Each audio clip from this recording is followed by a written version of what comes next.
We have received a question about the pulley that we supply with the Tyre machine. The pulley that we supply comes with a slot which is 1/8 of an inch wide. That allows you to use the pulley and the Tyre machine on all axle sizes up to 1/8 of an inch. The question is, when you place the pulley on a smaller axle, such as a 3/32 axle, which is common in Scalextric's cars, does the elliptical motion of the pulley affect the rotation of the wheels and tyres and limit the accuracy of the machine? Our answer is no. Let me explain why. The drive belt is actually under tension and it's also elastic. The elasticity of the drive belt soaks up the elliptical motion of the pulley as it spins. The tension of the drive belt actually pulls the axle hard against the bush and the bush hard against the V-slots. So the axle is not free to actually float around inside the bush. In this video I just wanted to use a dial gauge indicator to just show what's happening when the machine is running. The dial gauge indicator has graduations of 0.01 of a millimetre. That is less than 1/1000th of an inch for those who speak in imperial, and to put it into perspective, we've got 9 graduations on the indicator would be about the thickness of an average piece of paper, and about 8 graduations would be about the thickness of a human hair.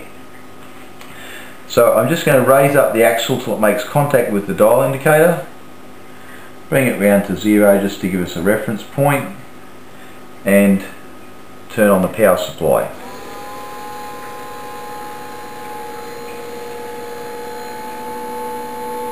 Now we have a slight quiver in the needle,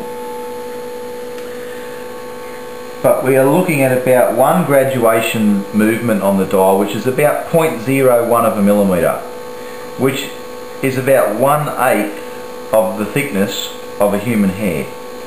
So that rear end assembly and those aluminium rims are spinning almost perfectly true. This is an Eco rear end assembly that I've previously trued on the Tyre machine. It's standard, has standard bushes, standard axle, standard rims and standard tyres. Now, just going to set that up there, raise the axle till it makes contact with the dial indicator. Okay, now what I want to do is I'm actually going to run the machine very slowly. Let me explain why.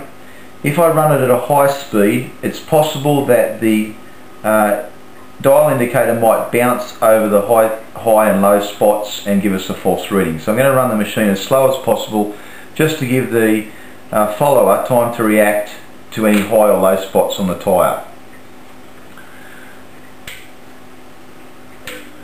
So turning the power supply on.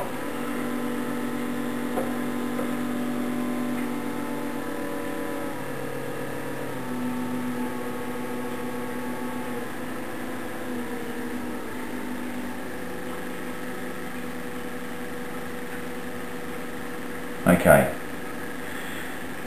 We can see a little flicker in the needle, which looks to be about 2 graduations, maybe slightly over 2 graduations. Once again, 0.02 of a millimetre, which I think is still less than 1/1000th of an inch, and about the quarter of the thickness of a human hair. So that's how true it is possible to get your tyres using the Tyre machine.